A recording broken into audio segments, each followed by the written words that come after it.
Hey there, tech enthusiasts. Welcome back to our channel, where we break down the latest in coding and GitHub tips.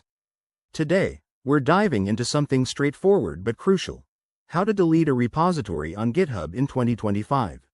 Whether you're cleaning up old projects, fixing a mistake, or just decluttering your account, this guide will get you through it quickly and safely.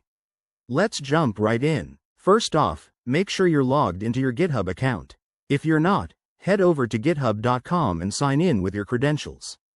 Once you're in, you'll land on your dashboard, which shows all your repositories. Now, locate the repository you want to delete. Click on its name to open it. This will take you to the repository's main page. Look at the top menu. You'll see tabs like Code, Issues, and Pull Requests. Click on the Settings tab to proceed. On the Settings page, scroll all the way down until you reach the Danger Zone section.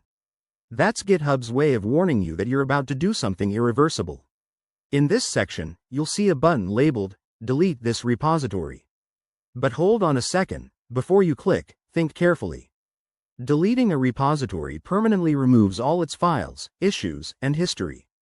If you have any important data, back it up first by downloading the repository or forking it. If you're absolutely sure, click that Delete this repository button. GitHub will prompt you for confirmation. It might ask you to type the repository's name to verify. Go ahead and do that, then confirm the action.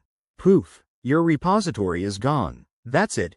You've successfully deleted your repository. Remember, GitHub might have slight updates in 2025, but this process stays pretty consistent. If you ever need to undelete something, note that it's not possible, so always double check. Thanks for watching. If this tutorial helped you, hit that like button, subscribe for more quick tech guides, and drop a comment below if you have questions.